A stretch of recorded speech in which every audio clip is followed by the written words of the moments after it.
Demon Emperor Chapter 544, nagpapatuloy. Kasalukuyang nasa gitna ng pagpupulong ang mga membro ng Lolo Clan. Pinagpaplanuhan na nila kung anong dapat nilang gawin dahil sila na ang mga namumuno sa buong bansa. Nagsimula nang magtawag si Chupa ng mga kandidatong ihahalal. Matandang Li Jintian, Matandang Su Qingjian, Ate Q Yanha, at si Langit at Lupa na Pantas. Pumunta na kayo dito sa harap. At pumunta na nga sa harap yung 5 tinawag para tanggapin ang kanilang parangal. Kayong 5 mga matatanda, ang pinakamalakas sa lahat. Simula ngayon, magiging venerable kayo ng Lolo Clan, isang kagalang-galang na matanda. Babantayan niyo ang pinuno ng clan natin. Siguraduhin yung nasa maayos lagi, ang Batang Miss. Opo, Sir Chupa. Sisiguraduhin namin walang makakadapong langaw sa kanila. Dahil itinaas na ang rangko ng 5 pinakamataas, iginawad sa kanila ni Stewardess Chupa ang titulong venerable. Ngayon, absueldo na sila at hindi sila sakop ng kontrol ng stewardess. Gustong gayahin ni Chupa ang mahal na emperador. Gaya-gaya po tumaya siya. Ginawa ni Chupa ang military at ang mga opisyalis na balanse para hindi sila magkalamangan sa isa't isa. At nagsimula na namang magtawag si Chupa ng mga pangalan. Zugi Canfeng, Ling Wuchang, Yao Ming. Simula ngayong araw na to, kayo ang mamamahala sa mga sumusunod. Zugi Canfeng, ikaw ang magiging stewardess ng Lolo Clan. Ang papalit sa akin. Tutulungan mo ang pinuno ng Lolo Clan, kasama ang alyansa ng mga lolo. Ling Wuchang, ikaw ang tagatingin at mamamahala sa lahat ng mga kayamanan ng Lolo Clan at lahat ng mga kinokolekta nila. At yung mga iba pang bagay na tungkol sa kayamanan. Yao Ming, ikaw ang mamumuno at magiging bisor ng mga military. Tutulungan mo ang mga flying zombie at ang hukbo ni Dugo. Ikaw rin ang bahala sa kalakalan sa ibang bansa at pagpasok nito. Opo, Stewardess Chupa. Masusunod ang iyong kahilingan. Ako ang hawak sa alyansa ng mga lolo. Si Ling Wuchang naman ang mga ngasiwa sa kayamanan ng Lolo Clan. At si Yuming naman ang mamamahala sa military, Armed Forces of the Philippines. Napakaganda talaga ng pagkakaayos ni Chupa. Pulido. Ginawa to ni Chupa para magtulungan ng 3 puwersa sa isa't isa. Habang pinipigilan namin ang bawat isa sa amin na makalamang.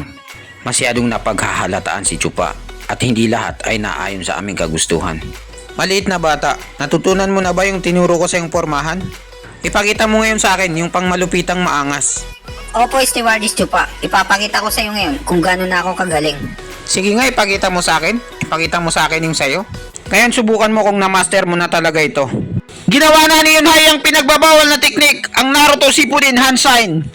Sabay-sabay sumakit ang kanilang ulo na tinatawag na migraine. Maawa ka sa akin! Hindi ako makapaniwala. Biglang sumakit ang ulo. Sobrang sakit. Tuwang-tuwa naman si Chupa at saka si Yunhai sa ginawa nila sa mga tauhan nila. Bagay lang yan sa inyo, mga kupal. Si Chupa talagang ibinigay niyang remote control ng mga uod sa batang ito. Dahil lahat kayo ay takot na sa pinuno ng clan natin, ngayon makakahinga na ako ng maluwag at walang pinaproblema. Batang Miss, ibigay mo na sa akin yung singsing na kidlat bago pa ako magalit sa'yo. Anong sinabi mo? Hindi pwede, para sa akin lang to. Anong ginagawa mo? Akin lang to, hindi sa'yo. Gusto mo rin tong kunin at dalhin? Wala ka nang gustong itira sa akin na bilang regalo na pwede kong may tago na alaala mo. Nakikipagmatigasan ng ulo si Batang Miss, talagang itinago niya sa kanyang bra ang singsing. Hay nako, sinasayang mo lang ang oras ko, baka mahuli pa ako sa flight ko. Isang kumpas lang ni Chupa ay nag-teleport na sa kanyang mga kamay. Ang kidlat na singsing. Walang nagawa si Batang Miss kahit itinago niya na sa loob ng kanyang bra. Nalungkot na lamang siya at nanlumo. Chupa, napakasalbahe mo talaga. I hate you. Samantala, bising-busy si Chupa at Yunhai, hindi nila pinapansin ang drama ni Batang Miss. Pinuno ng clan, Yunhai. Simula ngayong araw na to, ang stewardess na si ako ay aalis na papuntang abroad. Hindi ko alam kung kailan ako makakabalik at gaano katagal sa abroad. At hindi ko rin masisilayan ang seremonyang gagawin nyo sa pag-upo mo sa pwesto. Okay lang sa akin, Kuya Chupa, kahit hindi ka umatin. Ibibigay ko sa'yo itong kidlat na singsing bilang regalo. Advance happy birthday. Para sa susunod na pagkikita natin, kapag kumislap ang singsing na yan, alam mo na, matik, na bumalik na ako galing abroad. Nagsimula nang umiyak si Yunhai na parang bata dahil matagal siyang mawawalay kay Chupa. Isinuot niya na ang singsing na kidlat na regalo sa kanya ni Chupa. Makinig kayong lahat sa akin. May importante akong mensahe. Ako si Yunhai na sumusumpa sa singsing na kidlat. Ito ang magiging simbolo ng pinuno ng Lolo Clan. Simula ngayon at sa mga henerasyon pang darating, ito ang magiging simbolo ng alyansa ng mga lolo. Kapag suot mo to, ikaw ang nagre-representa bilang pinuno ng Lolo Clan. Kahit ano pa man ang mangyari, malaki man ito o maliit, Dax o Judes, ang alyansa ng mga lolo ay magiging backer ni Chupa. So suportahan nito si Stewardess Chupa kahit anong mangyari.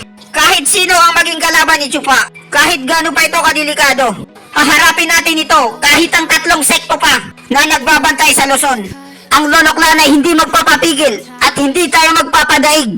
Para kay Chupa, gagawin natin ang lahat.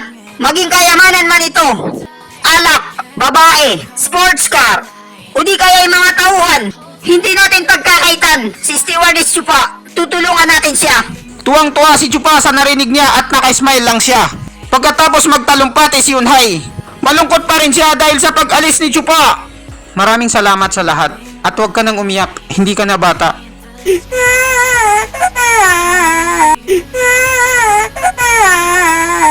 Ito na, final na to. Alis na talaga ako. Magpapaalam ako sa'yo, papuntang abroad. At ayun na nga, alis na si Chupa papuntang abroad. Ilang taon niya ring inalagaan si Yunhai mula bata hanggang pagkabinata. Chupa! Mamimiss kita! Siguraduhin mo na babalik ka! Babalikan mo ako! Magkakaroon tayo ng maraming anak! At ayun na nga, tuluyan ng lumisan si Chupa at iniwan na silang lahat sa ere.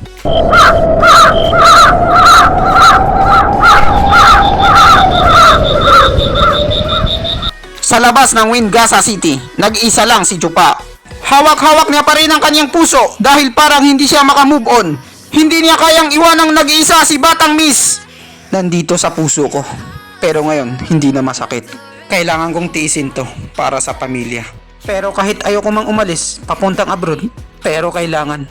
Nagdadalawang isip rin ako na iwanan sila dahil napamahal na rin sila sa akin. Kaso wala talaga akong pagpipilian. Kailangan kong mag-abroad para makabayad sa utang. Kailangan kong pumunta sa Demon Semeng Sekto para bayaran ang utang ko sa kanila. Buo na ang pasya ni Chupa at nakapagdesisyon na siya, hindi na siya maaawat. At dito nagtatapos ang kabanata ng Tian-O Art o mas kilala nating Pilipinas. Ang mga nakalistang pangalan dito ay hindi na muling lalabas sa mga susunod na chapter. Salamat sa pagsubaybay sa buhay ni Chupa. Mga panibagong pagsubok na naman ang kanyang harapin sa abroad. At dito nagtatapos ang chapter 544. Maraming salamat po sa panunood nyo. Mag-subscribe para laging updated sa buhay ni Chupa.